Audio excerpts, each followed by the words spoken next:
Well, we are back to the future right here on this show, recording at a time, at a step, but we are talking about the AEW Revolution 2023 pay-per-view event from San Francisco. And of course, to review it, the star of the drive-thru. I'm doing an intro for what are you doing? I don't know what I'm doing. Here he is. I don't know what we're doing.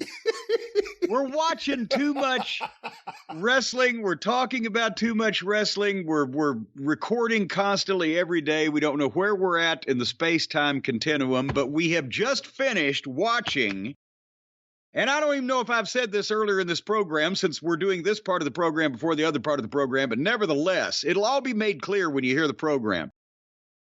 I wasn't awake long enough to watch this in its entirety or give it a chance, and the match that I wanted to see would have been on after I nodded off, which I was asleep at about 9 o'clock last night.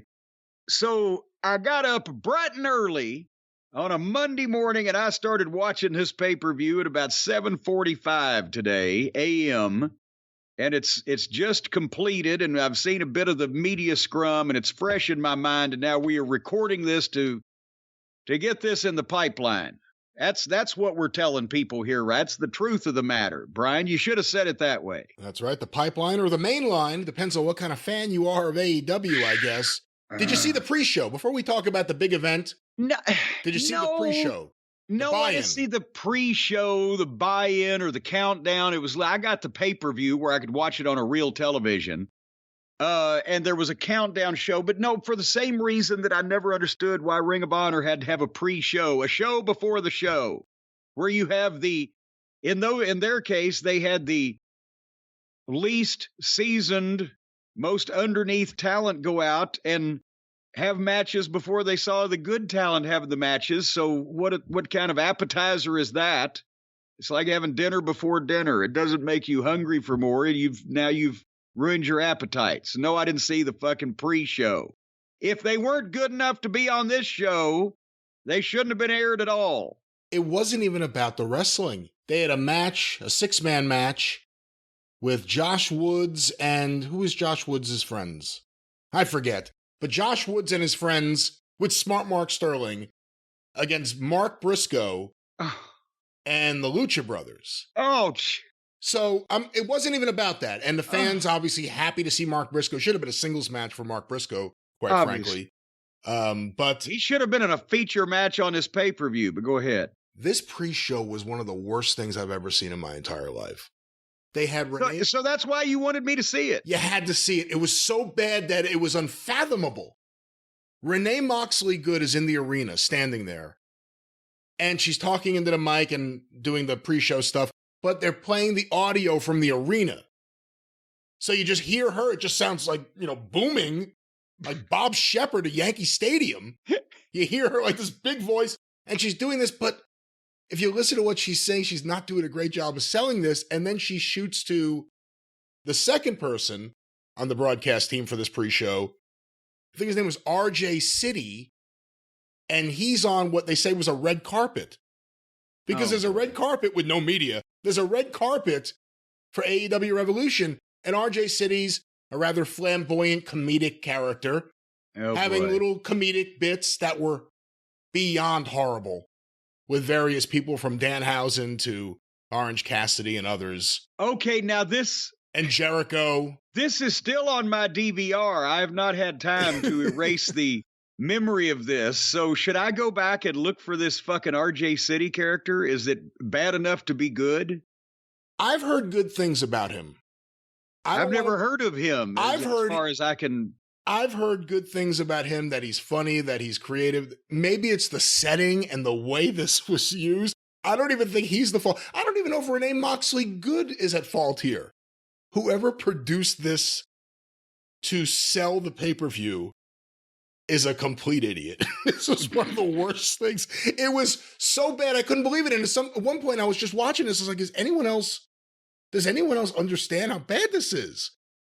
And I immediately realized on social media, everyone understood how bad this was. Everybody figured it out. You have to see it, though. It's pretty bad. But that was the pre-show, and then we got the main show, which opened with one of the big matches, Chris Jericho versus Ricky Starks. Well, it's the big show. with Jim Ross on commentary to start the show. Yeah, well, we got him for 3 matches, and then he must have gone to sleep. Because then he tagged out, and we never heard from him again. It's so awkward at that point where they're like, all right, well, thanks for coming, Jim. Thank you for stopping by. We got to get to the big stuff now. Why wouldn't if you were going to use Jim Ross on the pay-per-view, why wouldn't you just save it for the main event, a 60-minute Iron Man match? He's called a number of them. Familiarity with Danielson, with drama, instead of just sticking him out there for the shit that it's just like Dynamite matches anyway. It's ridiculous. And I understand that Jim Ross isn't what he once was. And at his age, you can't expect him to be, right? You can't. No, so if you're not going to leave him out there for 4 hours with this interminable shit going on, then make it the big match. Because when it comes to the commentary team, to me, and we could talk later on the show, and I know I'm a broken record on some of these things, but I try to actually make them improve things. That's what I want. Jim Ross left and Tony Schiavone replaced him. And for the rest of the card, did Tony Schiavone say a single thing other than a variation of, wow, this is amazing. This is wild. I'm having just such a great time. I can't believe what I'm seeing. Or he repeats what the person says before him. Wow, what an amazing Tiger Driver. Oh, that Tiger Driver. Like, he doesn't even know what he's saying. So it's either because they're afraid of the chemistry with Jim Ross and Taz and Excalibur, or they're afraid of Jim Ross saying whatever he wants to say on commentary, which may or may not be to the benefit of the match. It would have been all complimentary in the main event. There are several matches there that they better be more than happy that Jim Ross was not on a live mic in front of. But the main event wasn't one of them. No, it wasn't. And again, Schiavone doesn't add anything. He was perfect in the role they used him in for a brief moment at the end of the match. That's exactly how to use Tony Schiavone. But on commentary saying nothing, it's better to have nothing. It's better just to have Taz and Excalibur and let things breathe a little bit than to have another voice just pop in to reinforce that he's really happy to be alive. Do you think now, do they just think they have to have 3 people, regardless of who those people are? They have to have 3 now somehow. They've figured, well, we can't just do normal shit. Anyway. Jericho and Starks started it out, and the people love Ricky Starks. I was wondering when he came out, who taped his fucking ribs? Have you ever seen a rib tape job like that? It was like 3 inches wide. It was literally like a fucking 3-inch tape band around him rather than the rib support tape job that you're normally used to seeing. It was off-putting to me visually. Well, he's got good gut health, from what I understand. Well, he's gone to seed, but we'll talk about that at some point in the program. And, at least, again, they're trying to tell a story. Jericho took over by dropping Starks' ribs across the ropes and got heat. And honestly, Jericho knows exactly what to do. He can only do it at about 65% speed these days. I think that's he's a master at conserving energy and walking instead of running, where you don't notice it as badly as you do with some people. But this was a TV match. It just had a TV match feel and a TV match pace and a TV match. The people really wanted Starks to win because they like Starks. And finally, they did a TV finish. Jericho gets the Lion Tamer. Starks fights out, gets a single leg Boston Crab. And here comes Sammy Guevara running down there. As soon as he runs down, there's Action Andretti out of nowhere and tackled him. And while the referee's watching this, Jericho is in the single leg crab, but reaches and crawls and gets the bat. And Starks is supposed to let go, and he wouldn't let go for a while, and Jericho had to reach back and give him the Iggy. And he lets go to go look at the referee and turns around, and Jericho hits him in the ribs, the bad ribs, with the bat. And then stands up and goes for the Judas, and Starks blocks it. Like this. Is there a winner for worst finishing maneuver that we can or a honor for that in the Observer Awards that we can give to Judas. You think that's the worst finishing maneuver, the Judas effect? Well, he only hits it half the time, and it's hard to take a good bump off of. And then, if you notice when he goes for this, and Starks just put his fucking forearms up and blocked it, and he stopped, and they were just... If he was swinging with any force, he would have knocked fucking Starks off his goddamn feet, even if he'd hit him in the elbows, right? It was just a block like, beep, oh. And then Starks hit his finish, 1, 2, 3. The fans liked the result. It was a TV match. Starks is capable of more. I can't imagine what Jericho's going to look like if this is year 1 of his 10-year contract and year 9 of his 10-year contract. He'll look like the South Park version of Rod Stewart when they roll him out on stage to sing "Do You Think I'm Sexy?" And the answer will be no. I thought it was a fine match. I can't really complain about a hot crowd. They were really into it. Jericho, like you said, the biggest complaint about his in-ring work here is just that he can't do, let alone what he used to do. I think sometimes he can't do what he thinks he can do in the moment. And the other guy's younger, quicker, faster. I mean, that's kind of the thing that keeps happening. I'm glad it's over. I think it's over. Ricky Starks during the scrum Will it afterwards, ever be over? Well, during the scrum, Ricky Starks was trying to justify this feud, and he was saying, people keep asking me, why I had to beat him twice after I beat him the first time. Yeah. And I'm like, oh, yeah, I am too. Well, let's hear the answer. He's like, well, now I beat a former world champion twice.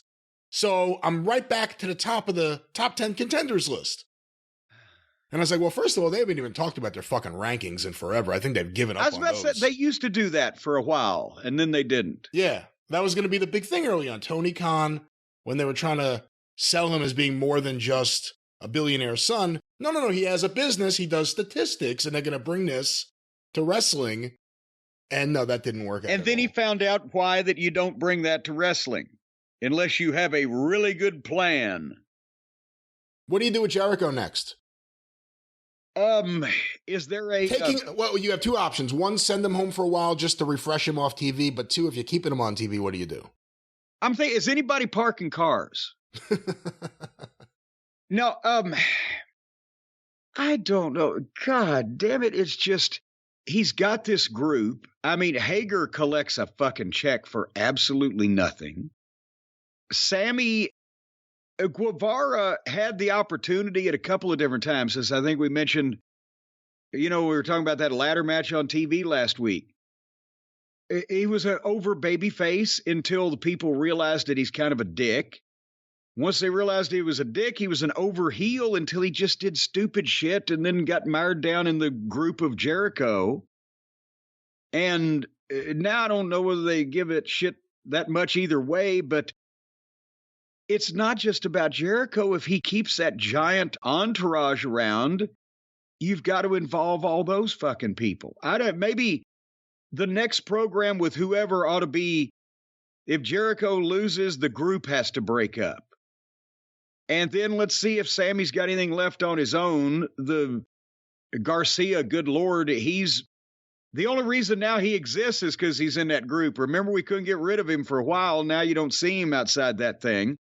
Daddy Mac and Cool Hand Luke and fucking Hager, good God. They ought to sentence him to community service for as much money as he's stolen from fucking Tony Khan. So break up the group. It's nothing special. He's not the only one. Well, but it's egregious because he's bigger. And with that purple fucking hat, you can see him easily. He likes that hat.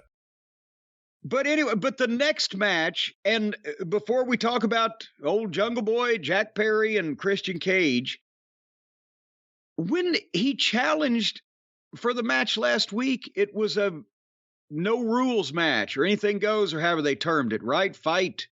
It's what they wanted. All of a sudden, it was a casket match. No, it was not a casket match.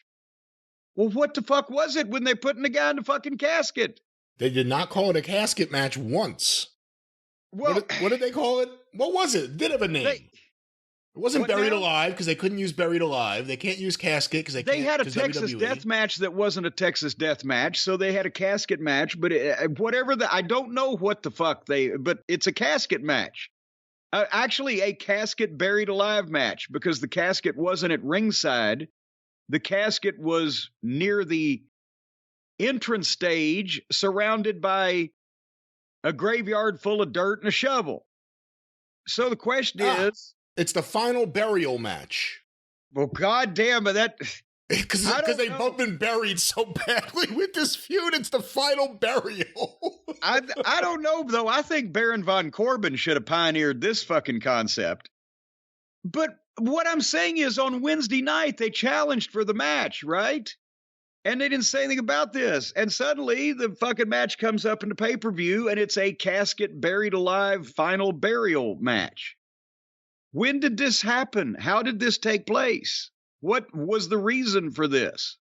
But did they get in a fight in a graveyard? Remember I told you there was a Jack Perry promo I saw that was very dark and ominous, and he was like in the shadows and it was smoke, and looking back now or thinking back now, he may have had a shovel. Maybe he was digging. Well, yes. And there was the promo on TV that popped up on the screen where he was, digging. But they didn't say anything about this match was going to contain any of these elements on television when they challenged for it, accepted it, announced it, which was just 5 days ago.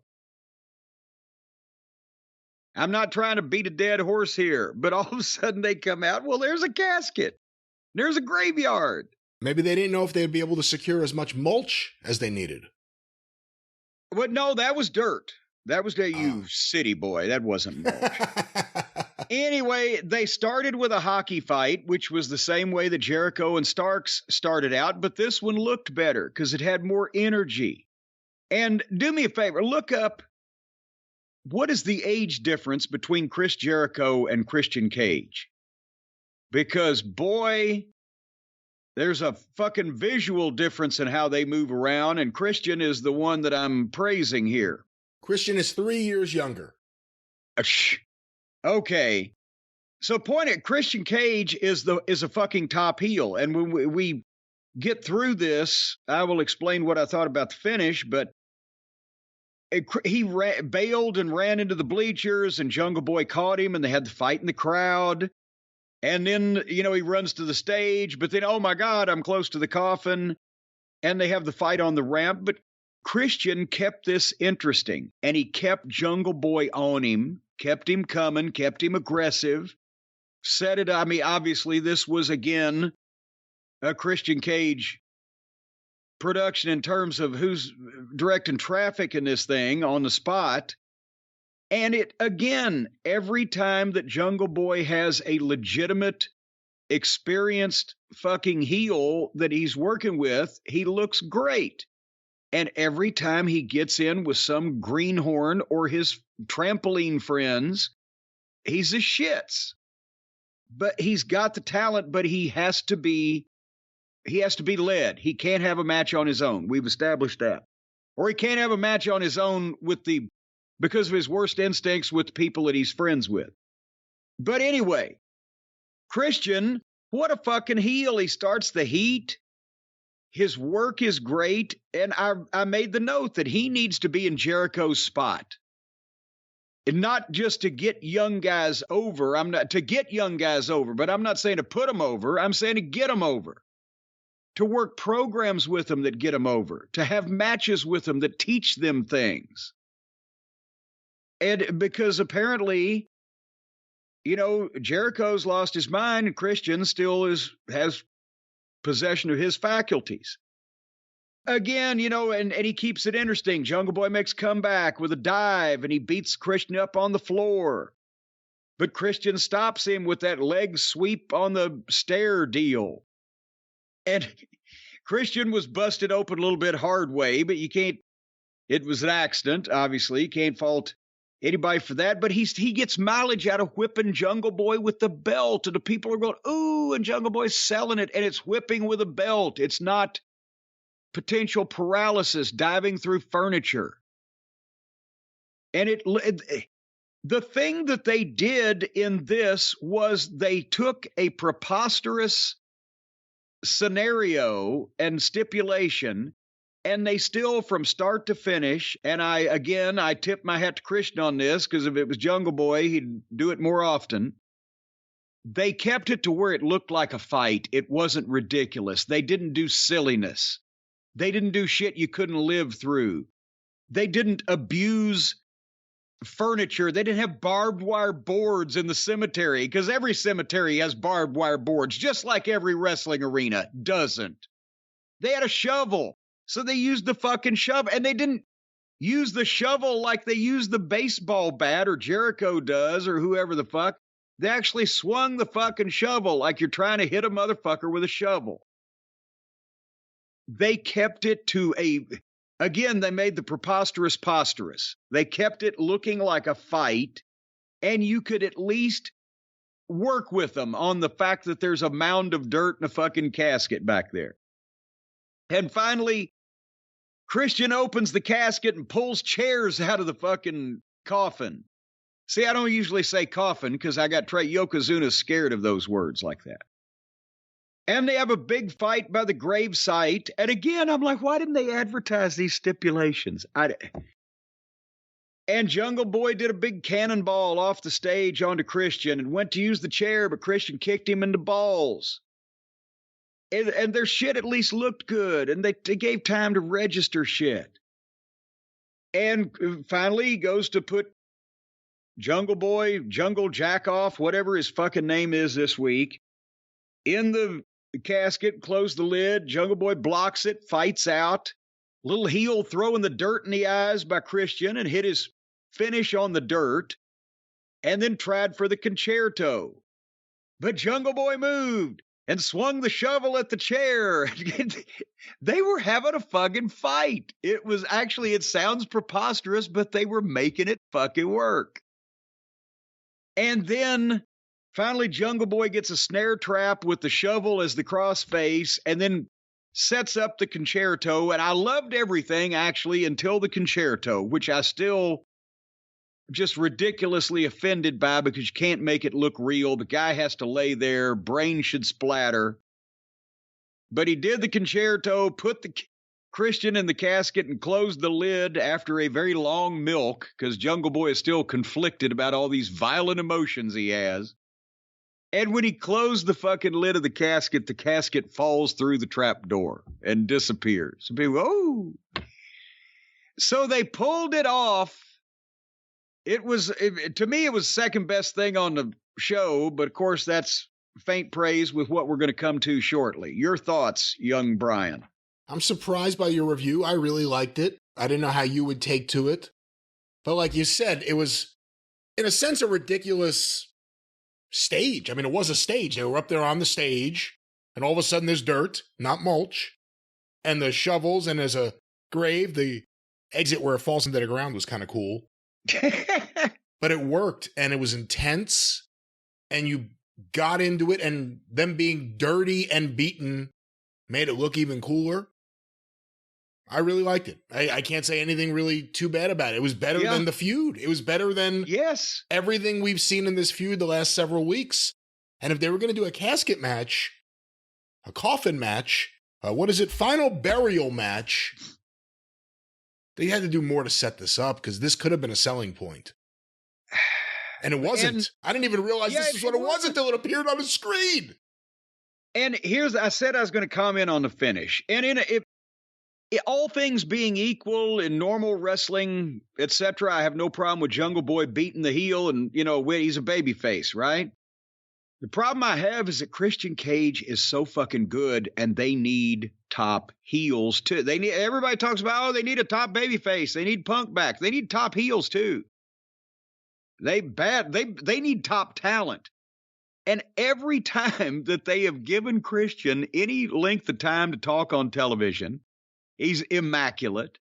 And every time he has a match, I know he's been injured and had that injury that was long lasting or whatever. Apparently he's fine now. This was fucking great. I think they should have put him over, and I think they should move him into the upper echelon of the singles fucking mix to get not only some new blood, and I'm sorry that he's, late 40s and his new blood, but new blood in that picture, and at the same time, better matches. Hey, remember too, though, Christian had several years off, so he doesn't have as many bumps on his bump card as other people do. Well, and he's smarter with them. And he's a smart worker, so with those two things together, yeah, it's not crazy. And he takes care of himself, and I don't know that he's ever had any bad habits like many other people. So again, he can do everything they need somebody to do right now. They should be, but Jungle Boy is where Jungle Boy is going to be. I think we've established that. He can't talk. He don't want to talk. He's interesting with some people. He's just another flippy-doo with other people. But, it's been a while. Maybe he needs to go away so we can miss him. And so, obviously, I would have put Christian over because I would be moving him into the top of the picture, but it was a good deal no matter what. And then the problem becomes, as we're going to start finding out, following shit and making anything different. Because now was that the second match or the third match? Wait a minute. Jericho second match on the main show. Second match. They've fought all around the arena. They've swung shovels at each other. One guy got busted open hard way. And a fucker's been thrown in a coffin and fucking launched into the garbage chute. So now we're not even halfway through the show. But the next match was for the 6-man tag team title. And we knew this was going to happen, sort of like when they predict a hurricane a few days ahead of time. You know it's going to be bad, but you can't do anything to stop it. Kenny and the Buckaroos with Cutlet and Phallus and Knock It Off against the House of Blah with Julia Hart. The Corpse referee was there. They had the whole hee-haw gang. And besides Julia Hart and Kansas, that was pretty much the interest I had. What are we going to say? It's always the same thing. I can't take their self-indulgent video game bullshit seriously. And Brian, if you watched it, because I'm not going to indulge these people with my time, but which word best described it? Contrived, choreographed, sloppy, or nonsensical? Well, maybe a combination of all those at different times, but I enjoyed it. I thought it was all right. It went on forever, and eventually everyone kicks out of everything, but you expect that. But the Elite lost, and the House of Black won. There was a great spot where they were going to do the Meltzer driver, and Nick Jackson did his flips. Wasn't within 4 feet of his brother, but he was perfectly placed for a knee from Buddy. That was kind of cool. Well, and I did see the finish where the House of Black win and then disappear. And that's all I could hope for from the House of Blah. And the division and the 6-man tag team titles. All right. So obviously I'm watching the wrestling matches. So I skipped the Buckaroo Banzais, but the next match was for the women's title, a 3-way. Jamie Hayter versus Saraya versus Ruby Soso. Now, well, I just skipped a match, so I'll watch this match. Yes, as we know, 3-ways are always rotten, at least in the wrestling terminology context.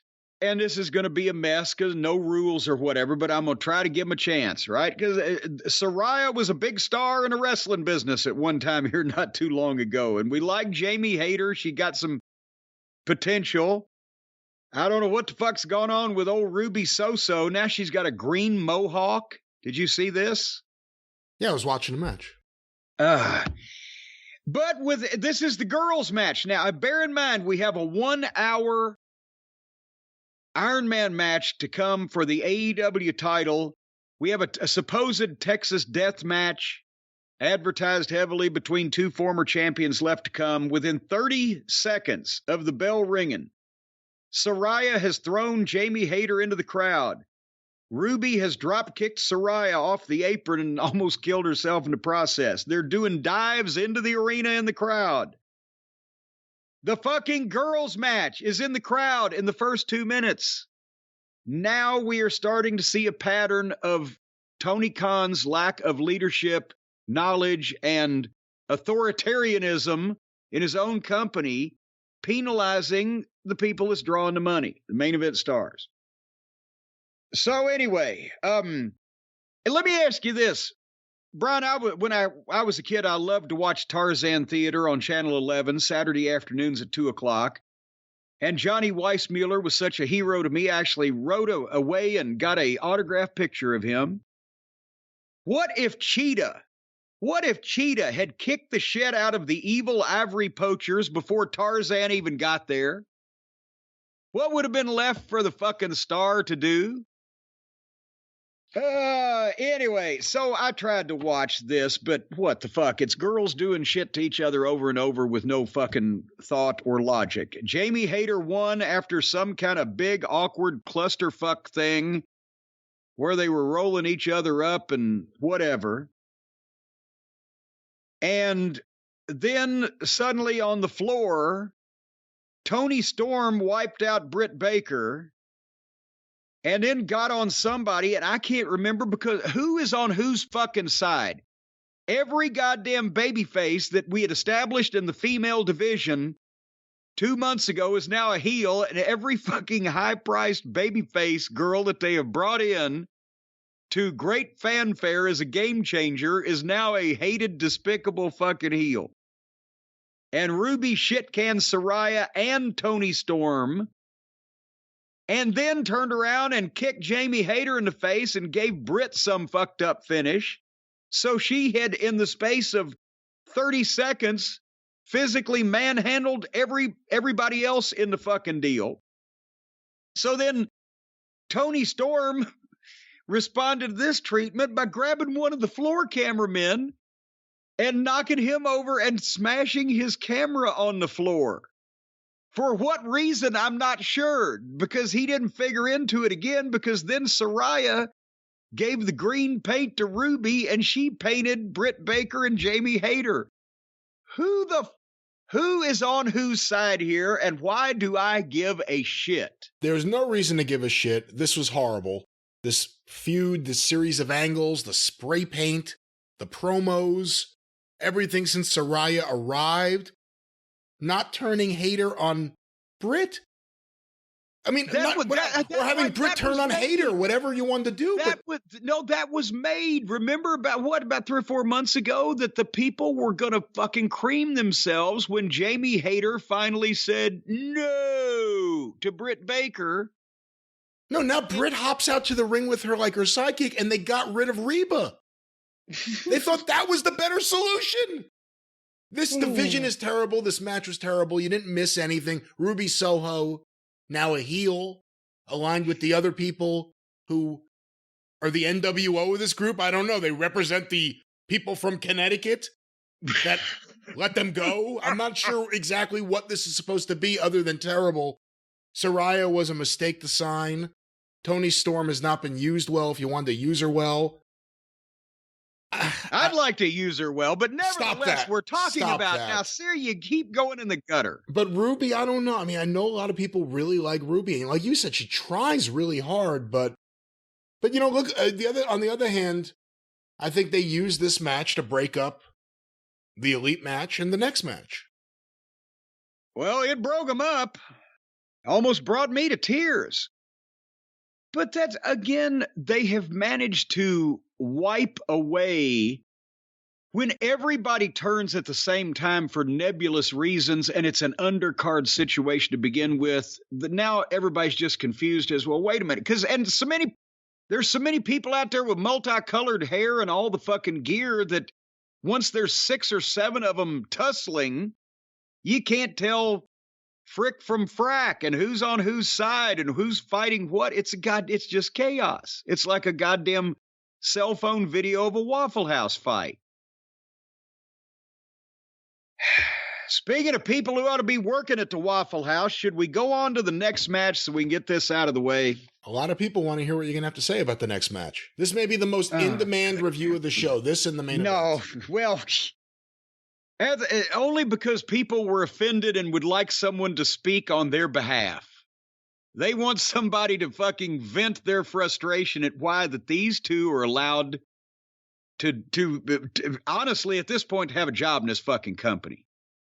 And I know, Hangnail, old Adam Page, they should have fucking jerked a knot in his tail when he did the thing with Punk.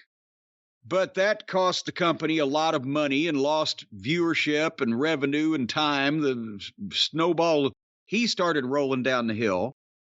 With Moxley, the fucking expiration date has come to where he doesn't need rehab. He needs mental evaluation. That's where he should have gone. Somebody needs to fucking check and see what the goddamn deal is going on in this fucking guy's head. He thinks he's Freddy Krueger, even though he looks like fucking Freddy the Freeloader. And he refuses to use the accidental celebrity and fame that he has gotten by virtue of him being pushed by the biggest company in the fucking world for that period of time to where now people know who he is. But because he was pushed by that company, that kept him away from doing shit like this, because they apparently early on figured out he's a fucking mental incompetent and wouldn't let him do this shit. Now people think he's a star. And when he does this shit, it gives validation to them to want to do this shit too. And it inspires more of these garbage deathmatch, indie outlaw, wannabe mud show mutilating freaks to go about their fucking business, and Tony Khan allows it.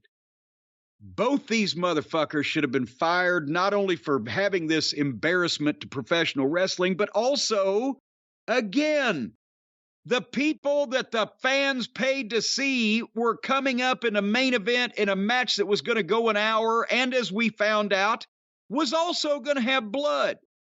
But these two have to have a fake Texas death match in name only, because they can't, I guess, figure out how to do it by the proper established rules. And then they've got to throw in every garbage match spot, death match fucking trope, as the kids say.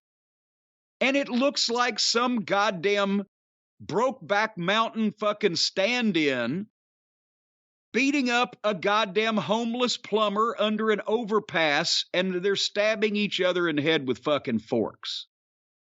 And it's embarrassing. This was at the same time one of the phoniest looking matches that AEW has ever presented, while being in probably the worst taste.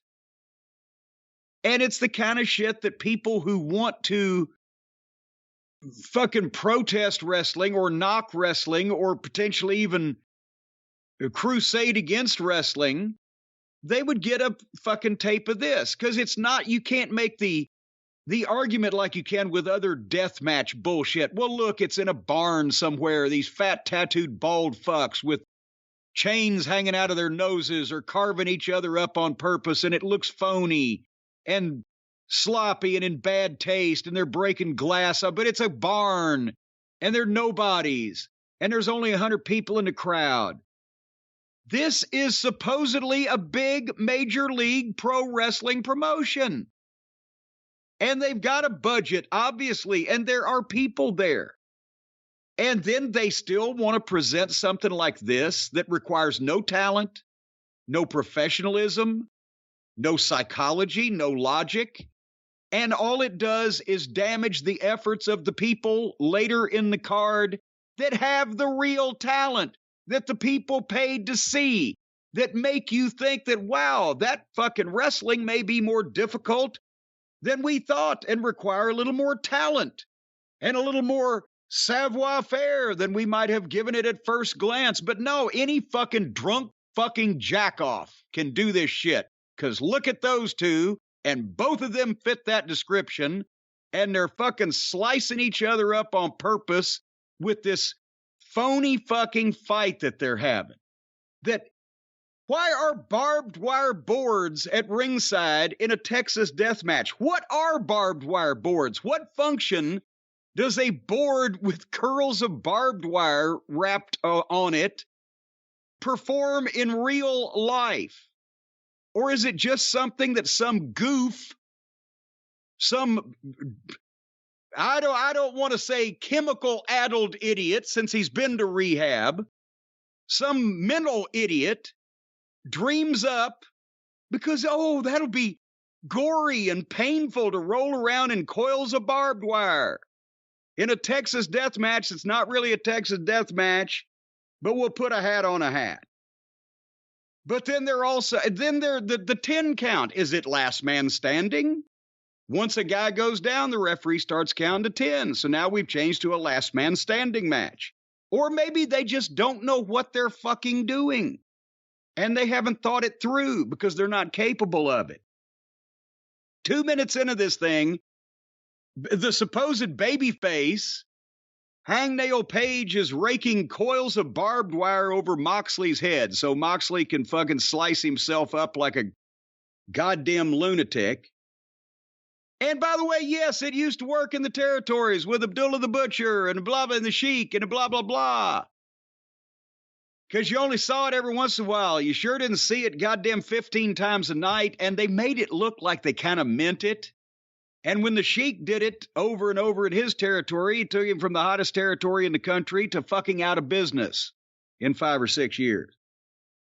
Now Moxley got a fork, and he's stabbing Page in the head. Page is bleeding like a stuck hog. Moxley pulls half dozen chairs from under the ring and then finds one wrapped in barbed wire. Why? Who was that? Who got that ticket? Right? And is that the thing up in the cheap seats? The chairs are wrapped in barbed wire. What the fuck? This is phony bullshit.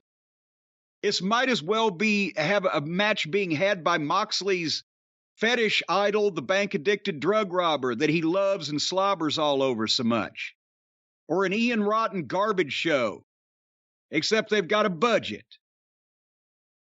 There were fucking goddamn state officials in the state of Kentucky that banned fucking wrestling from venues and places and strengthened the commission regulations over shit like this happening in a fucking roller rink.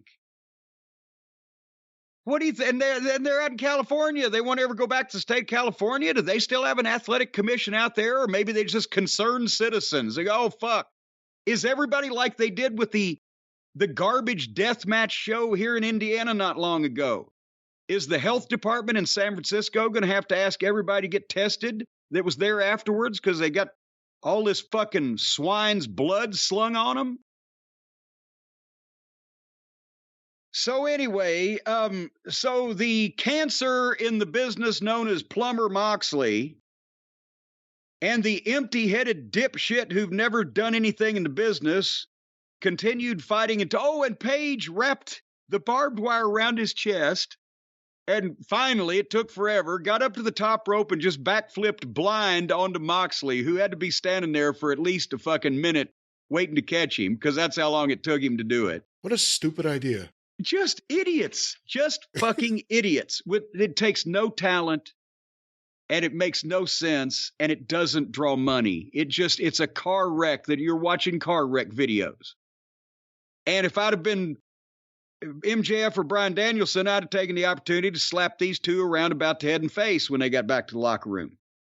But anyway, they brought a logging chain out, and then Moxley stomped Page's hand in between two bricks. So I'm wondering if Renee Moxley Good has to watch the torture porn with this guy, or does he go in his room alone and do it? You know what? On the pre-show, I didn't even tell you about some of the awful stuff with her. She was having a conversation in front of the crowd, in the arena, on the floor, with Don Callis.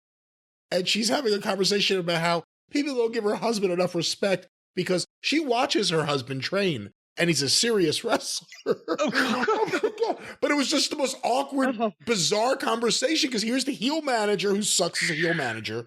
talking with the wife of the world champion who happens to be the interviewer, and she's talking about being the wife of the champion. It was one of the worst things. You have to see it. You have to see it. The ex-champion, at least. Yes, that's right. Thankfully. So then they did the shop class project where they put the barbed wire board on the chairs and they built some structures, and then they drove Moxley into it so he could land barebacked in the barbed wire and fucking make his faces because he's hardcore or whatever. And then Page goes to the top, but Moxley jumps up and pushes him off the top, so he flips off the top through a barbed wire board on the chairs on the floor. Of course, on the replay, which they were kind enough to show us twice, you could see that he flipped before Moxley ever even shoved him.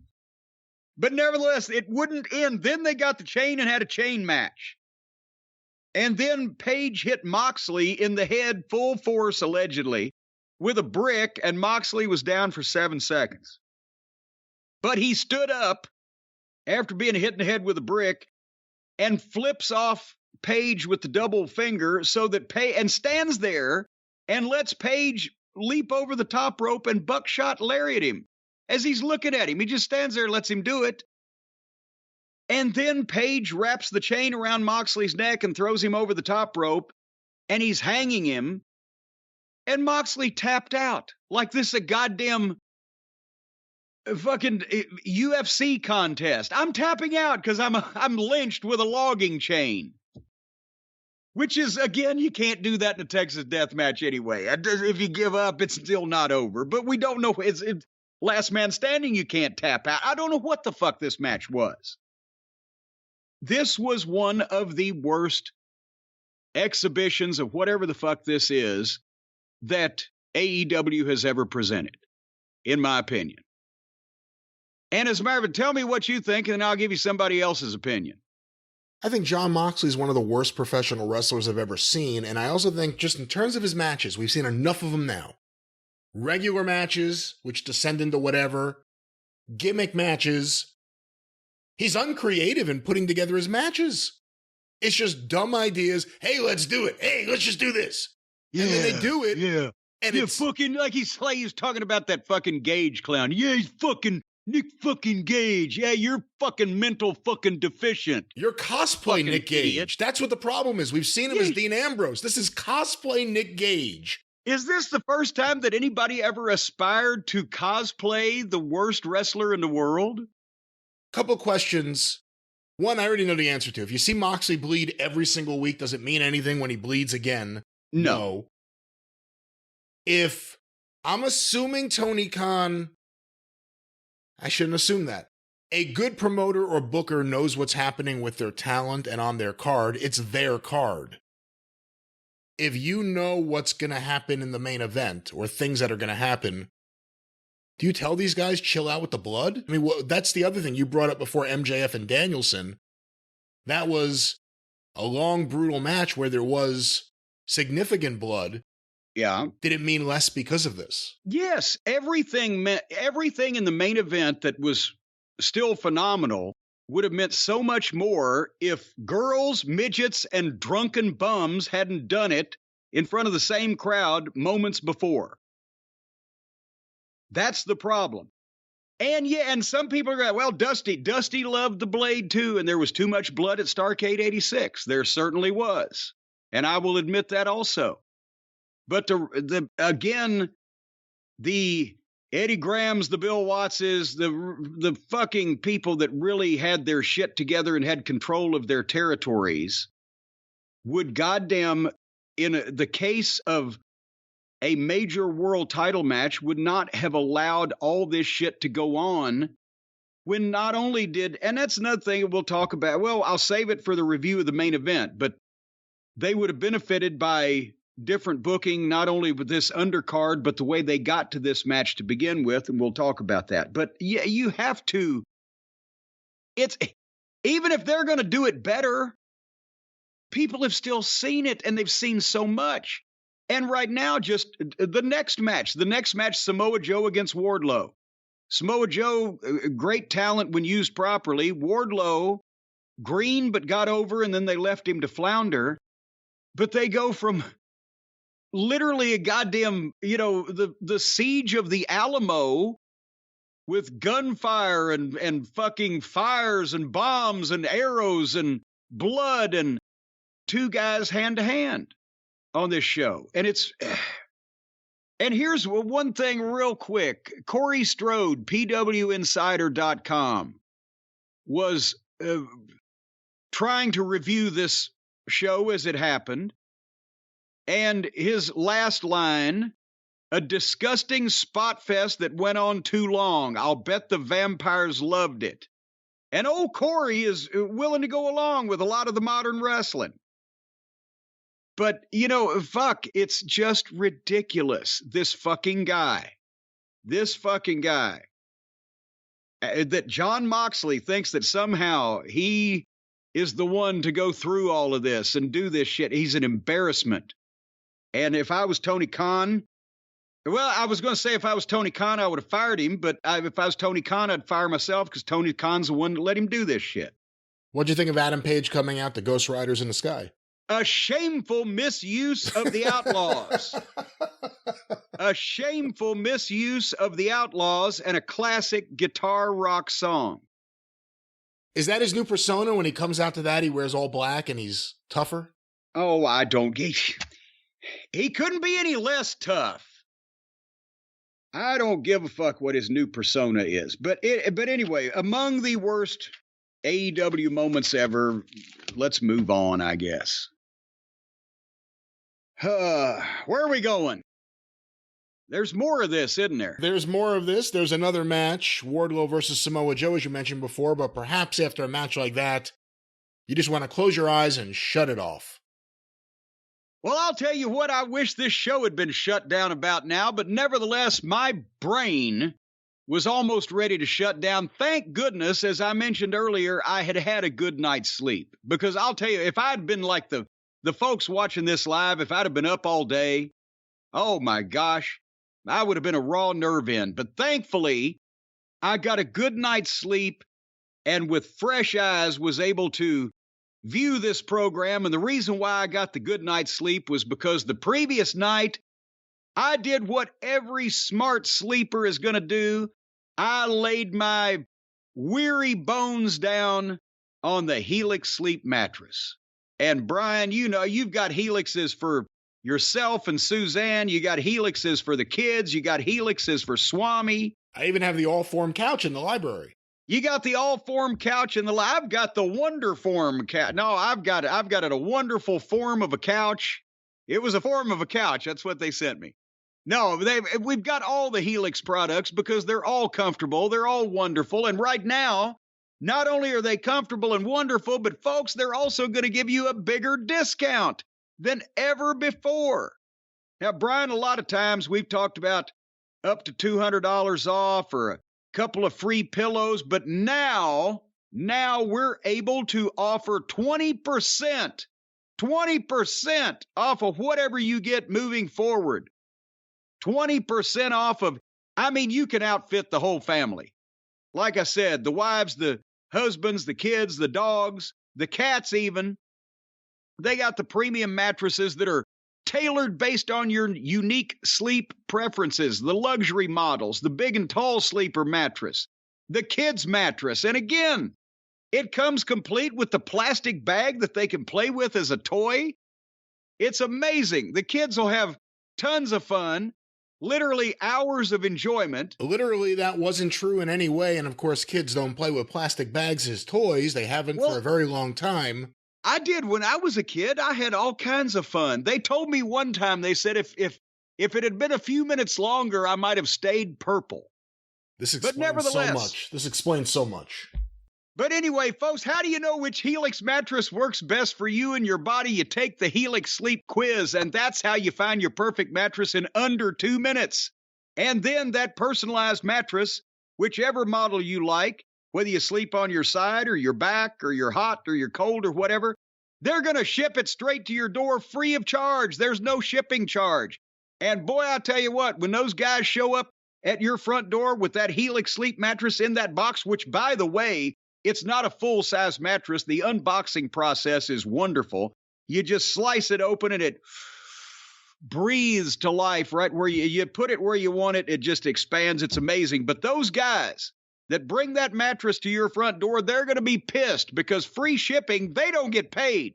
So you're going to have two highly pissed off. What? That's not how that people. works. That's not how that works. Free shipping, they're not getting paid. They're not going to be happy bringing you this wonderful mattress that they wish they could have. No, but they can't afford it because nobody will pay them to deliver the things because it's free shipping. So they're going to figure, well, this fucking guy at this house has really screwed me out of my goddamn day's wages. Come on. And they might be a problem. You might have to give them something to go away. The shippers, the couriers, whoever it may be, will be paid. The issue is not even the issue. The wonderful thing about our wonderful friends at Helix Sleep, they will eat the cost. They will not make you pay the extra, and they will not deduct the money from the working man. They will take care of the working man with a working man's mattress that's also good for a millionaire. It's good for everyone. Check out the mattress. Don't worry about the plastic bags and anything else. Boy, you got a little touchy there on that one, folks. These things are American made. And they come in Dubuque, Iowa, and they come with either a 10 or 15-year warranty, depending on the model. If you don't want to take my word for it, they're the #1 mattress picked by GQ and Wired Magazine. And everybody knows that, well, you know, if you've been sleeping on a mattress stuffed full of GQ and Wired magazines, you'll know that they're the softest magazines you can sleep on. Nevertheless, how did we start talking about that? I don't even know what you're talking about anymore. Well, you know, sometimes back in the old days, my Aunt Lola used to sleep on a mattress that was stuffed with Sears catalogs. Right now, folks, Helix supports military, first responders, teachers, and students by giving them a special discount. And on top of that, you're going to get the 20% off. Holy mackerel, they may pay you to take one of these things. They won't do that. No, they won't do that. Holy mackerel, let's make sure we specify that won't be happening. Well, you could be lucky. You never to try it and see what happens. Worst thing they can say is no. And Helix owns its own manufacturing facility. So each and every one of these Helix mattresses is made by a team of skilled manufacturers. So get your order in quick because they're busy. These 3 fucking guys are making all these mattresses. It's going to take them a while. They have a big team and a skilled team. It's not just 3 people. Well, it's just 3 that are doing the most of the work. A lot of the other ones just kind of standing around slack-jawing and gawking. Anyway, they got over 12,000 5-star reviews, does Helix. And right now, again, I mentioned the 20% and 2 free pillows. You can still get that deal going on. All you got to do is go to helixsleep.com. That's HELIX, helixsleep.com/JCE. Up to 20% off all mattress orders and 2 free pillows for our devoted listeners. This is the best offer yet. It won't last long. This might bankrupt them. So hurry. They could be kicked out of their facility any time now because they're basically making no money by giving all this stuff away. They own their facility, and they make money by selling the American people fine mattresses that are worth it. Yes, but at these prices and with this kind of a deal, I don't see how they're making any money. I think you ought to hurry because these people, they're probably not, they're very good mattress makers, but they're not business minded. They need to make more profit. Don't say that. Our sponsors run a great business. They should be charging twice as much for these mattresses. You've felt how they feel. Why, as soon as you lay down, you go into a coma. You're in dreamland. You're in somnambuland. That's right. That's right. You're mesmerized. With Helix Sleep. Do you know where the term mesmerized comes from? I don't know. I'm trying so hard to get us out of this, ladies and gentlemen. I'll tell you what, the term mesmerized comes from the famed hypnotist Anton Mesmer. And I tell you what, he slept on one of these too. So what does that tell you? He didn't sleep on one of those. You can't make a declaration like that you know isn't true. How do I know it's not true? Because Helix Sleep wasn't around when he was alive. How do you know that? When was he alive? Years ago. When? When did Mesmer, the man behind Mesmerize? Probably in the 1800s. I don't think. Yeah, you think I'm making that up, don't you? You Google Anton Mesmer. And I actually have a giant book over here of Tashin's magic stuff, all the different posters and everything. So I'm sure I have a lot of Mesmer stuff. Yeah, well, you'll be mesmerized by it. By what? HelixSleep.com/JCE. That's the place to go. That's the code to use. And that's the money to save. And you'll be mesmerized. That's right. Helix Sleep, but let's not go to sleep. Let's pick things up right now and get back to Revolution. You go to sleep when you're mesmerized. Well, were you mesmerized by the next match on AEW? I was pasteurized by the next match. You know, that's one time my Aunt Lola had a real bad skin rash, and the doctor told her, said, well, the best thing you can do is take a milk bath. And she did, and she came back the next week, and she said, doctor, it didn't help at all. And he said, well, did you use pasteurized? And she said, no, it's just up over my ass. Aunt Lola, ladies and gentlemen. Anyway, so the next match was for the TNT title, Samoa Joe against Wardlow. And here's what, again, they felt the need, I guess, because within the first 10 seconds, they go to the floor. And then Joe does a dive. Even these two, the 300-pounders, they got immediately to the floor, do a dive. But as I said, what can they do? There's two guys barehanded following the fucking, Battle of Little Bighorn. Wardlow's green. The fans are worn out. What have they not seen? And they did some big moves. Wardlow hit a great flipping cannonball off the top rope and didn't even ever go for a cover. That popped the people because a guy that size doing that move. But there wasn't much they could do here. Wardlow hit a spine buster and an F5. They call it an F10. So a good way to remind people of the biggest star in the business that's not on your show. Senton, 2 count. Joe gets a sleeper. Wardlow gets the ropes. People don't care. Joe goes for the superplex. Wardlow hits a power bomb. Joe hits a clothesline. Goes for a power bomb. Wardlow drops behind him and gets a sleeper and puts Joe to sleep. Not even a tap out, the 3-arm drops. He put Joe and the fans to sleep at the same time. I don't know what else to say about this. I love Samoa Joe, but he needs to be, as we mentioned, against maybe a smaller guy where he can be the big bully. The 2 big bulls, and one of the bulls is greener than a pepper tree. It just did. I don't know what else to say. I'm sorry I was disappointed. What'd you think? Regardless of who was in this match or the previous match, any issue, well, forget about any issue. What's the issue with doing 2 choke-out finishes back-to-back? Well, besides the fact this one was kind of boring, and again, yes, I know in real fights you can always be choked out. Yes. And the UFC learned shortly into their run, I think it was on their first Fox Network special, the reason why wrestling's a work. Because their first big main event ended in a minute. The reason why wrestling's a work is because you can build things up to a crescendo and work towards something and get the big blow out of a spectacular finish. This is kind of, okay, I'm sorry, 1, 2, 3. Samoa Joe, for fuck's sake. Beaten by his own game. And Wardlow has never been presented as a sleeper expert or a UFC fucking aficionado. I don't know. And now he's wearing a glittering swimsuit too. I don't understand it with the haircut. And I saw the scrum and he spoke there for a bit. The way he speaks, he's like, imagine if Braun Breaker was the sweetest, nicest gentleman you have ever met in your life. Yeah, that's another problem. Because with the haircut, he kind of resembles him a little more than he used to. And when you watch him speak, he seems like a great guy. Yeah. He seems like a really great guy. But does he seem like a monster wrestling killer? That's the issue. He seems like Frankenstein with good table manners. So that's what that was. I mean, they bumbled Wardlow. Joe got off to a rocky start, but they gave him a push. But again, Samoa Joe and Darby Allin, boy, you feel for that fucking Darby Allin. These two, But it's better than what they did next. Let's get to that so we can get to the wrestling.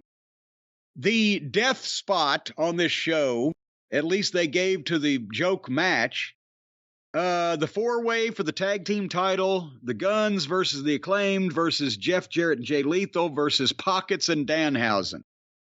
And complete with Sanjay dressed up like Sabu the Elephant Boy. He's gone full goof comedy. And I didn't play along with the joke, and if they don't care, we shouldn't care either. So there was no reason to watch this match because the mascot and his mascot were in it. The Guns won, retained the belts, start doing an in-ring promo, say we're the best tag team in the world, and FTR's music hits. And it would be wonderful if they were making a surprise return after a thrilling tag team contest where the champions really did show that they were the best team and it was a serious fucking event, but I'll take FTR back. So they hit the ring and beat the fucking green team that has won the joke match. They beat them up, Spike Pile Drive one, Shatter Machine on the other. Somehow one of the Guns managed to bust Dax's eye open, so he's bleeding. So another run-in bleeds. And FTR pick up the belts and get a big ovation from the crowd. And they needed this desperately because we just talked about the tag team division being a complete shit show at this point when Pockets and Danhausen are being pressed into service as a tag team in a title match. And they haven't figured out that they ought to be using Bennett and Taven or Jarrett and Lethal just as to give credibility to the division since all the other teams are either green or jokes. I'll take Jericho and Sammy Guevara when they were teaming up even in this division. That would do something. Get rid of the rest of the fucking Drek and the Jericho appreciators and concentrate on the two guys that won the name and the other guy might be able to do something. But anyway, so this was sorely needed. But, you know, then the problem becomes, they go try to use FTR to get the Gun Boys over when there could be some fish to fry here if they get FTR back, put the belts on them where they should be, and get something going where the tag team division is serious again. We'll see. I mean, I've been as big an FTR fan as anyone, and I've been, like any FTR fan, disappointed time after time after time, despite moments of greatness. It's nice to see them back. Music hits, they get their pop. Let's see how they're used. Or abused. Yeah. All right. Well, anyway. By the way, I didn't watch that match that much. I mean, Sanjay was ridiculous, and then the Giant was dressed like a giant version of Sanjay as opposed to a Sanjay being a mini version of the Giant. It was ridiculous. But I knew that the next match was going to go at least an hour, so that was my chance to go smoke a joint and get ready for the main event. Well, whatever you had to do to get ready for this one, it was worth it. As a matter of fact, if anybody hasn't watched this show yet, if you just want to, as soon as Christian and Jungle Boy get finished, if you want to get ready for the main event, take about 2.5 hours.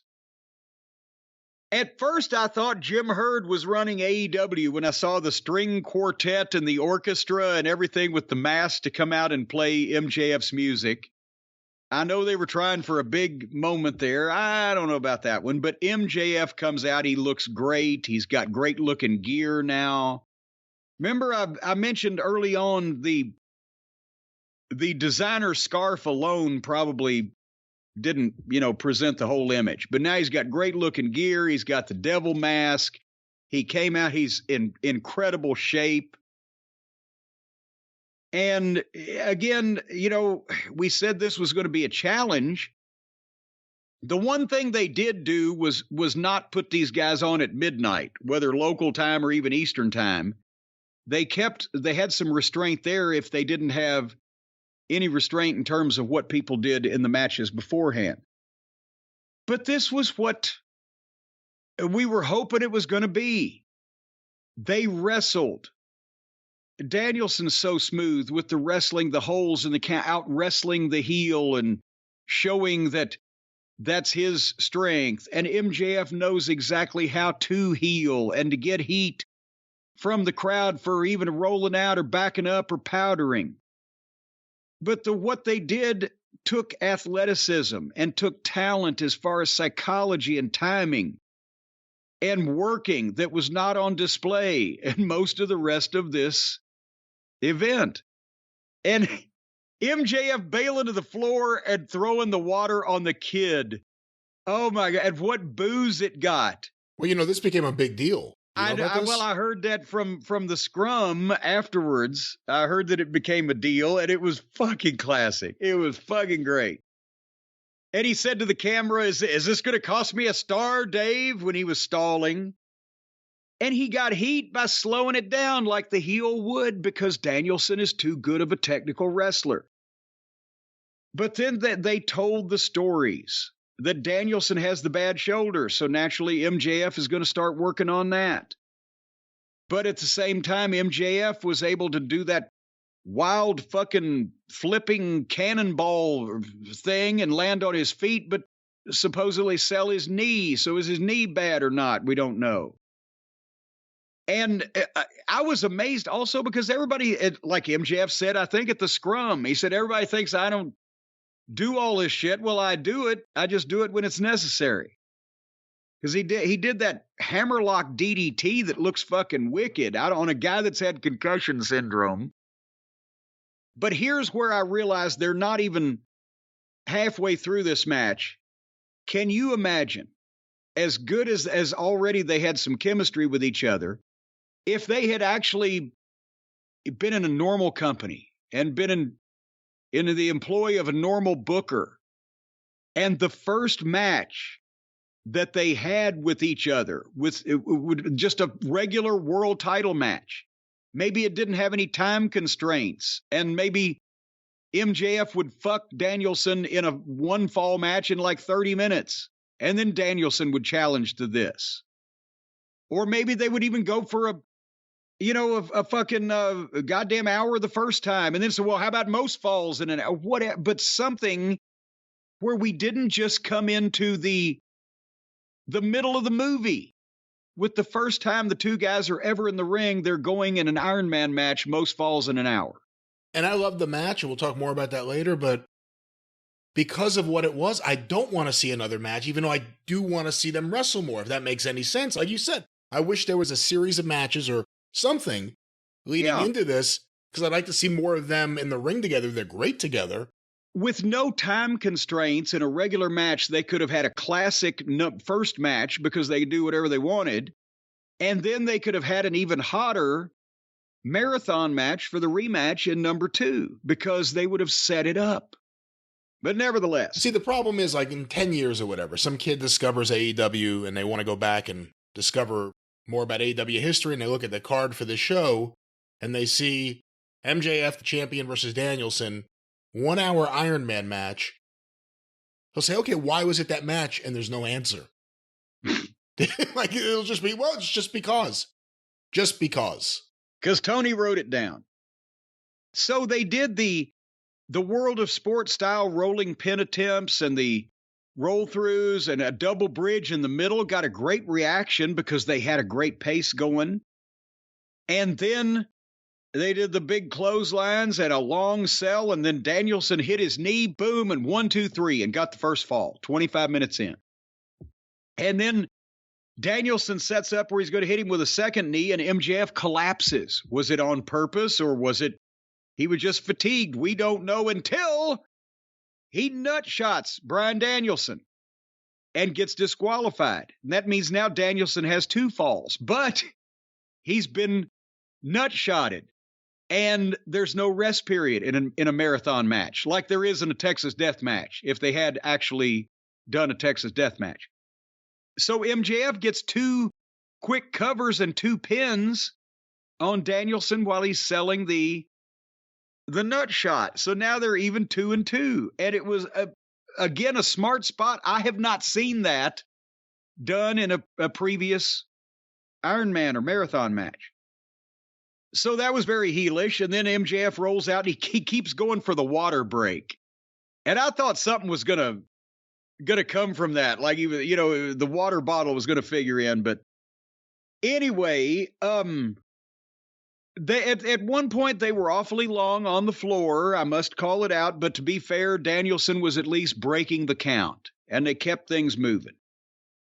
And then Danielson's back in charge, and he wraps MJF's bad leg around the post, and they had a long back and forth on the apron, but at least they were laying it in. And then a table spot. And, I guess Danielson is the guy that can do the modern stuff, the fighting on the apron or the breaking the furniture or whatever, but he knows how to do it and how to bring it up and how to time it to where it's not preposterous. They show the effects. They sell long enough. They're not just popping back up and running and doing more flips. So it does have some type of dramatic effect when it's done right, still even yet. And plus, what a fucking elbow drop off the top rope through the table on the floor. So, and then MJF took him back out and did a tombstone on the broken table on Danielson, but hurt his knee. And he couldn't try to cover. So there was no kicking out of this shit. And Danielson, by that point, is bleeding from the head, and MJF is squeezing it, which is another reason why Page and Moxley should have never happened, along with just common sense and respect for the business. And then MJF hit his heat seeker at 1, 2, 3, and that was 3 and 2. And then he gets on Danielson viciously, and they're past 40, and they're doing a great job. And then at that point, they actually work the people. How long has it been since you've seen somebody in AEW actually stop and take time to work the fucking fans that are there? And MJF's trash talking Danielson, and he's ripping his face, and he's toying with him, and he snots on him. And then Danielson turns things around and reverses it and posts MJF and gives the big knee off the apron and off the top to the floor with a double sledge and hits the diving headbutt. And I believe that was where MJF got busted open and he starts bleeding like a stuck hog because Danielson was just, I think, dinged a bit, but MJF is bleeding like crazy. And now at this point, I wrote Moxley versus Page as a crime against their business. And Danielson hits the knee and gets the label lock, and MJF taps. That's 3 and 3. And he's trying to make him tap again. And MJF came out and got the arm bar, and they worked that a long time. And finally, Danielson got a foot on the ropes to get out of the hold. He got a big pop because they milked it and they worked it. And they did the yay boo punch exchange on their knees, and they stood up and they had a drunk leg exchange, and the fans were standing and applauding. And big trades again, another heat seeker, 2 count. And they had the fight on the top turnbuckle, and MJF at Jesus Christ. Again, this was stretching it, but MJF hits a perfect tombstone piledriver off the second buckle and immediately sells his fucking knee like he's broken his leg, and both of them sold like they were dead. There was no cover to kick out immediately or to, even though, yes, Danielson's neck should have been broken. We're taking this ride and they're doing it well.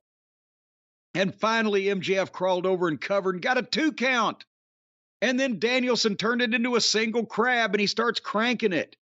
And there's a minute left and MJF's getting toward the ropes and Danielson pulls him to the middle. And there's 30 seconds and MJF is milking the tap and holds on. And the bell rings and it's a time limit draw. 3 falls to 3. And at that point, the doctors come in and start checking on both of them, and they give MJF the oxygen. And I thought that, I said, God damn it, the oxygen tank would have been perfect. And you remember that from Los Angeles, right? What, in the early 70s? Who was it? The point is that in Los Angeles in the early 70s, there was a deal where they had the Texas Death or the Gladiator match or whatever it was that had gone so long, and the heel finally reached under the ring and brought out an oxygen tank and took a big hit of oxygen and then ended up fucking the babyface. And I used that in Knoxville, in Smoky Mountain. The Heavenly Bodies and the Rock and Roll Express, the only time I ever booked a marathon match, most falls in an hour. And it was in Knoxville, and they went 59 minutes or whatever the fuck it was, and everybody was down, and Hildebrand was distracted, and I reached and gave Tom Pritchard the oxygen tank, and he fucking took the big hit of oxygen, and I think then he loaded his boot and kicked Ricky Morton, and we won in the last 10 seconds. You know what I thought they were going to do here? The match, I thought somehow the match would get restarted. Right. And then I thought they would say, MJF says that he has to go to the bathroom. He's been drinking all this water all match. We've all seen it right in front of the camera. He's willing to continue to match. He just needs a few minutes to go to the bathroom. And then whatever he does in the back, he loads up for whatever he's going to do in the ring. Well, fortunately, they didn't do that because it would have probably lagged by the time he went back there. But basically, Tony Schiavone gets a call at the desk, and he goes down to the ring, and you can kind of hear him telling the announcer what's going on. And Smiley Roberts says, Tony Khan says this match will not end in a draw. It will be restarted. Sudden death, one fall to a finish. That's the way to use Tony Schiavone. Yes. Although it shouldn't be to just get Tony Khan over as the babyface. It should be as the official for AEW, making sure there's some sort of rules.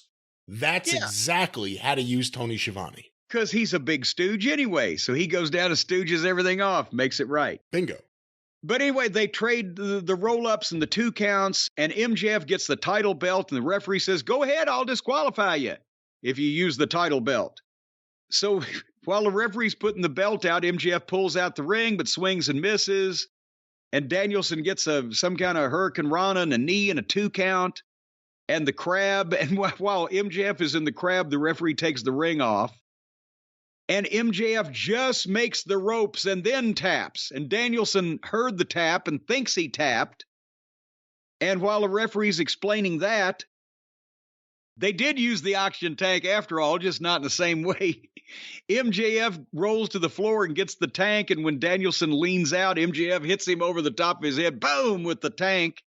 And he falls in the ring and gets the MJF rolls in, gets the label lock on Danielson, and Danielson's already out. But he fires up at the 3rd arm drop, and the people come up, and then he taps. Oh, my God. The only thing I would have changed this whole thing is the heel just fucked the baby face. He's been hit over the head with a metal oxygen tank. The 3rd arm drop, yes, we established it earlier on in the night. Maybe they did that for that reason, but goddamn, he fires up and then taps out. All righty then. But otherwise than that, what a fucking job. And again, it's not that MJF, doesn't do all the flips or the moves. It's just that he only does them when you should. And so somehow from that, the trampoline fans have, he doesn't do anything. No, he just does what he should do, not what he shouldn't do. That's the fucking difference. They're not used to it. What a fucking match. One of the best matches in AEW history. I think it's the best Iron Man match. This may upset some people, and I know it is now a mythological match in a way, but I didn't really like Bret and Shawn in the Iron Man match. It bored me at times. It was not their best. This never bored me. The story, the injuries, everything happening, it kept moving. And before I knew it, 40 minutes had gone. The spot where MJF gets disqualified for the nut shot and then gets the 2 quick pins on Danielson was fantastic because of the crowd reaction. Yeah. The crowd reacted like, oh shit, no one expected that. 2 quick falls like that. That was great. Both guys here. This is the best Danielson performance. I hate to use that word. Sorry, Jim, but best Danielson match. Well, no, but you can, in an athletic context, in an athletic context, you can say, an NBA All-Star, what a performance in the game with 36 points or whatever. That doesn't bother me. This is Danielson's best performance in AEW, I think. And he's had good matches. I like the one with Kenny. I like the ones with Kenny, I think it was, and then him and Paige. But this was the best thing. MJF we'll talk a little bit more about in a second. This reminded me, there's always a clip I think of, and I don't even know the exact match, and I'm sure you do, but it's Dundee as a babyface, Lawler as a heel, Mid-South Coliseum, shot from the floor, and Lawler's just slugging Dundee. That was the 1977 match. You could see the exhaustion. You could see it. And with this match, you just felt like these two guys, it didn't just feel like two guys going through the motions for an hour and doing the moves for the hour. Even when they did the spots that, whatever you want to say, Billy Robinson and Tony Charles, or Eddie Guerrero and Dean Malenko, the rolling pin combinations, it worked. These two guys were great together. It just felt like a big deal match, and it was. The heel cheated to win, as they should. This was an incredible match, and then I said we'll talk about MJF. This guy gets no credit. He said it during the press scrum, and people think, you never know what's gimmick and what isn't, but it's true. This guy gets no credit. He stole the show pay-per-views ago, him and Darby in the opening match, and the Young Bucks street fight was the one that got the 5-star rating all of a sudden. But there's been pay-per-view after pay-per-view where it's not just the promos. We don't get to see enough of him. Well, I shouldn't say that. We see enough of him to appreciate him when we see him, but because we don't see him all the time, it's easy to forget. Every match this guy has in AEW has been a fantastic match. Yeah. And in the conversation for who's the best wrestler in the world, we just talked about it for 2022. If MJF has a series of matches like the ones he's already had as the AEW champion for this year, and Roman Reigns works that kind of schedule anyway for WWE, then more people need to pay attention to just how good this guy is in the ring. Because he's a special wrestler. He does the moves, but he does the stuff that you don't even know how to describe it, the little things that Piper did. He does the shit that he should be 20 years older to know how to do. Because nobody his age has been able to get it, pick up on it, whatever, and he does. And that's what makes him different. This was a 1-hour Iron Man match in front of a crowd that could have gone either way. It was a long night. They've already seen a lot of brutality. They got to see the entire Buck show, and that match went forever. The Moxley stuff, that wasn't just gory and gross. That went forever. This was all the way at the end of the night. They had the crowd in the palm of their hand. This was a masterclass. Again, I know there was some things you would change. I'm not saying there aren't some things I would change. It was a long match. But these guys put on this was a hell of a match. Yeah. And again, where do you go to? So now the very first match that they have has seen the heel beat Danielson at his special match that he asked for. So then where do you go now? It's supposed to be the guys have a regular match and the heel cheats. And then the babyface asked for his specialty. And then it would be harder for the fucking heel to cheat and win. And maybe he does it just by the nick of the skin of his teeth or in the nick of time or whatever, but it takes everything he can do. But where do you go when this was the first match? I don't even understand what. I don't think you go anywhere. That's the thing. Remember in the early days of AEW, we talked about it. There were never follow-up matches. There were never rematches. It was always one-offs that were big, that people got into, and then everyone just kind of went their separate ways. Okay, if you have 18 top main event singles stars, you could do that. But he's got 3, maybe? Well, we'll talk a little bit about MJF at the press scrum because he mentioned some potential opponents, but I do have to ask you one thing. Several times during this match, it was audible. You could pick it up, even though you had 3 people talking during this match. He would yell out that he's the best in the world. Obviously, that's something that Bryan Danielson called himself years and years ago in Ring of Honor. Yeah. It's also something that CM Punk called himself just recently in AEW. Yeah. Anything we should read into that? Well, a lot of people like to call themselves the best in the world, and it's gotten to be somewhat of a cliche, but it does seem that if they need main event level single stars badly. And the current world champion is crowing at the top of his lungs that he's the best in the world. Well, if they were smart enough to contact CM Punk and ask him to come back to work politely and nicely, well, you just know he'd have to say something about that, don't you? And as I recall, CM Punk and MJF have already met once, already had a little program that got a lot of attention, and they had a great match.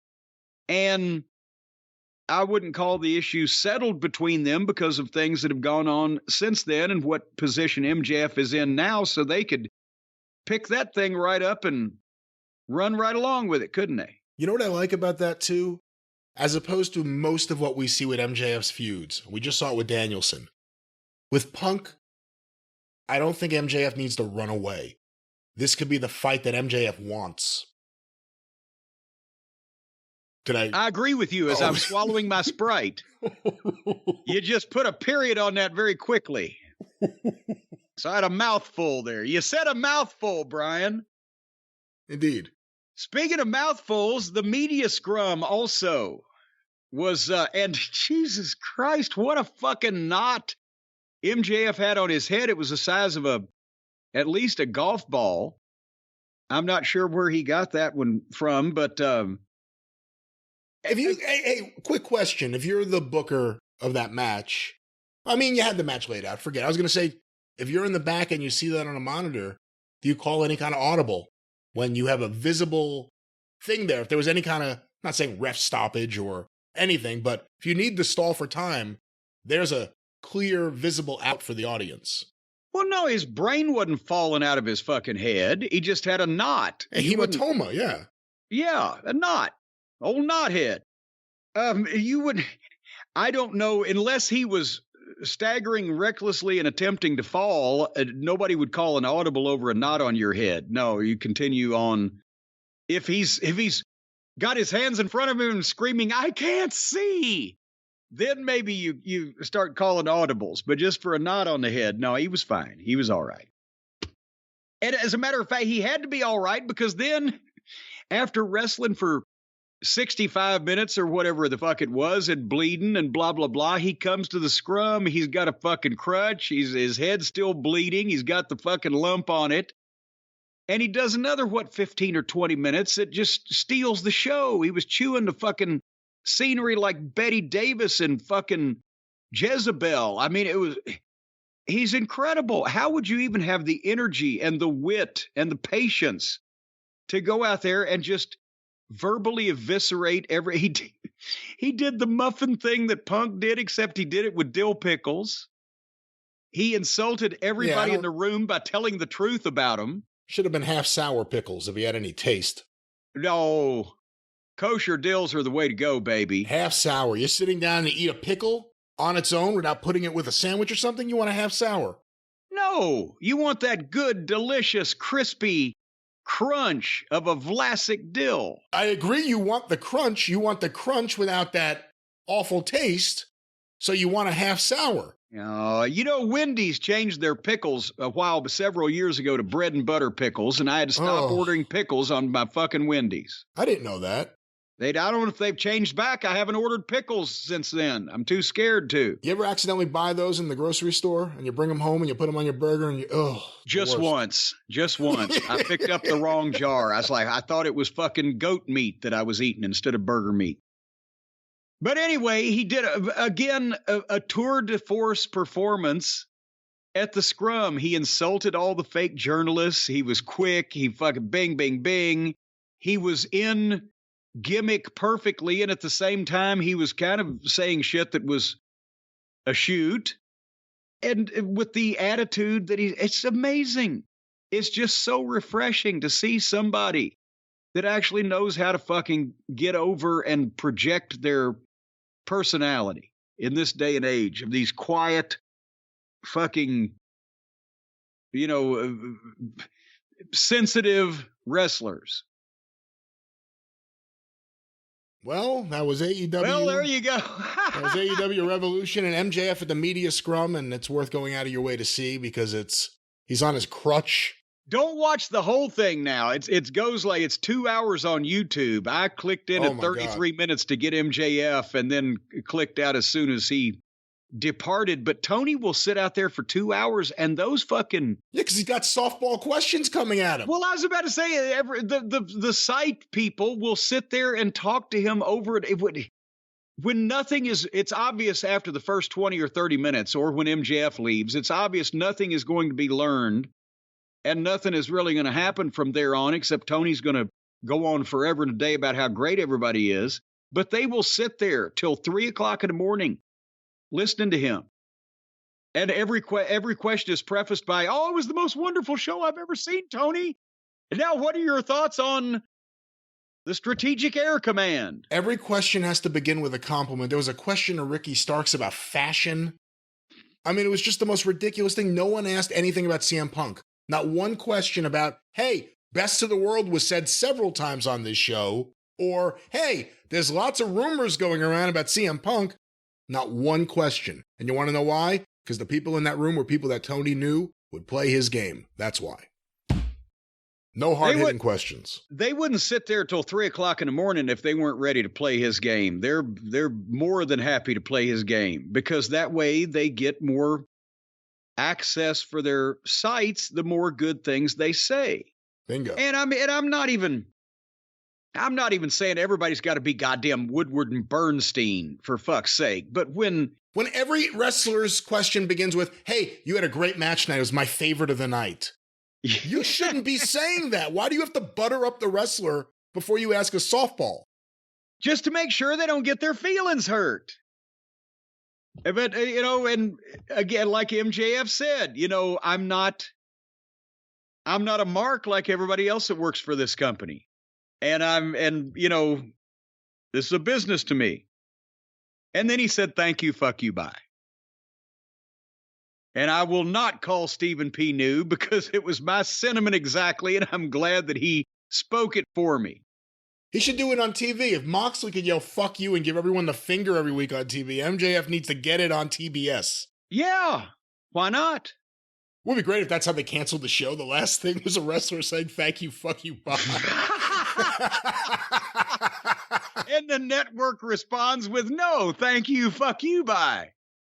Either that or they could compare wrestlers to apple pies and we could see what happens. Well, speaking of which, let's see what happens when we go back to the future and we go to the show that has not been recorded yet, and we leave you now to hear you again in the future.